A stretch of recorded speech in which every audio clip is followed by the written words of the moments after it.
Hello, my name is Corey, and today we'll be reading The Story About Ping, written by Marjorie Flack and pictures by Kurt Weiss. Once upon a time, there was a beautiful young duck named Ping. Ping lived with his mother and his father and 2 sisters and 3 brothers and 11 aunts and 7 uncles and 42 cousins. Their home was a boat with 2 wise eyes on the Yangtze River. Each morning as the sun rose from the east, Ping and his mother and his father and sisters and brothers and aunts and uncles and his 42 cousins all marched, one by one, down a little bridge to the shore of the Yangtze River. All day they would hunt for snails and little fishes and other pleasant things to eat. But in the evening, as the sun set in the west, la, la, la, la, lay, would call the master of the boat.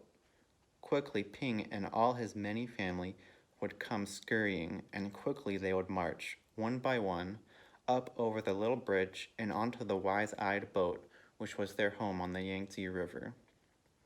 Ping was always careful, very, very careful not to be last, because the last duck to cross over the bridge always got a spank on the back. But one afternoon, as the shadows grew long, Ping did not hear the call because at that moment Ping was the wrong side up trying to catch a little fish. By the time Ping was the right side up, his mother and his father and his aunts were already marching, one by one, up over the bridge. By the time Ping neared the shore, his uncles and his cousins were marching over, and by the time Ping reached the shore, the last of his 42 cousins had crossed the bridge. Ping knew he would be the very, very last duck if he crossed the bridge. Ping did not want to be spanked.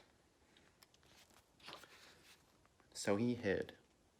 Ping hid behind the grasses, and as the dark came and the pale moon shone in the sky, Ping watched the wise-eyed boat slowly sail away down the Yangtze River.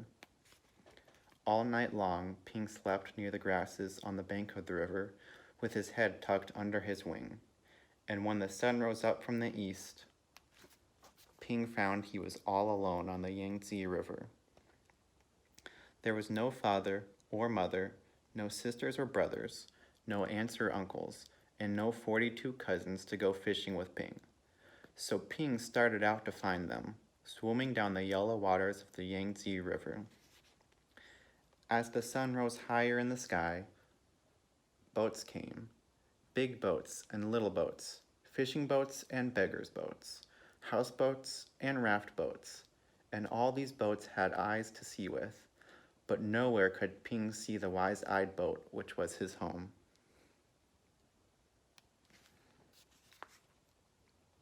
Then came a boat full of strange, dark fishing birds. Ping saw them diving for fish for their master. As each bird brought a fish to his master, he would give it a little piece of fish for pay. Closer and closer swooped the fishing birds near Ping. Now Ping could see shining rings around their necks, rings of metal made so tight the birds could never swallow the fish they were catching. Swoop, splash, splash. The ringed birds were dashing here and there all about Ping. So down he ducked and swam under the yellow water of the Yangtze River. When Ping came up to the top of the water, far away from the fishing birds, he found little crumbs floating tender little rice cake crumbs which made a path to the houseboat. As Ping ate these crumbs, he came nearer and nearer to the houseboat. Then, splash!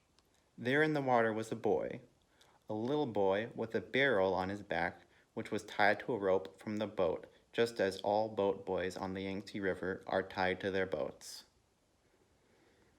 In the boy's hand was a rice cake. "Oh, wow!" cried the little boy, and up dashed Ping and snatched at the rice cake. Quickly the boy grabbed Ping and held him tight. "Quack, quack, quack, quack," cried Ping.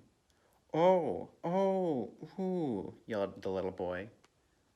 Ping and the boy made such a splashing and such a noise that the boy's father came running, and the boy's mother came running, and the boy's sister and brother came running, and they all looked over the edge of the boat at Ping and the boy splashing in the water of the Yangtze River.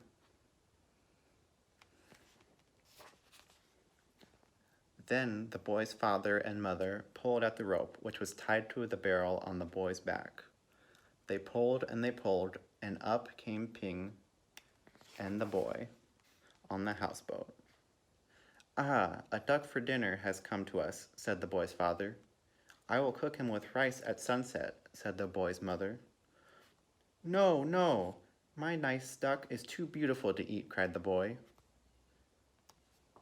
But down came a basket all over Ping, and he could see no more of the boy or the boat, or the sky, or the beautiful yellow water of the Yangtze River. All day long, Ping could see only the thin lines of the sun, which shone through the cracks in the basket, and Ping was very sad. After a long while, Ping heard the sound of oars and felt the jerk, jerk, jerk of the boat as it was rowed down the Yangtze River. Soon, the lines of sunshine which came through the cracks of the basket turned rose color, and Ping knew the sun was setting in the west. Ping heard footsteps coming near to him. The basket was quickly lifted, and the little boy's hands were holding Ping. Quickly, quietly, the boy dropped Ping over the side of the boat, and Ping slipped into the water, the beautiful yellow water of the Yangtze River. Then Ping heard this call, "La, la, la, la, lay." Ping looked, and there near the bank of the river was the wise-eyed boat which was Ping's home. And Ping saw his mother and his father and his aunts all marching, one by one, up over the little bridge. Swiftly, Ping turned and swam, paddling toward the shore. Now Ping could see his uncles marching, one by one. Paddle, paddle, Ping hurried toward the shore. Ping saw his cousins marching, one by one. Paddle, paddle, Ping neared the shore. But, as Ping reached the shore, the last of Ping's 42 cousins marched over the bridge, and Ping knew that he was late again. But up marched Ping, up over the little bridge, and spank came the spank on the Ping's back. Then at last, Ping was back with his mother and his father and 2 sisters and 3 brothers and 11 aunts and 7 uncles and 42 cousins, home again on the wise-eyed boat on the Yangtze River. The end. Goodbye.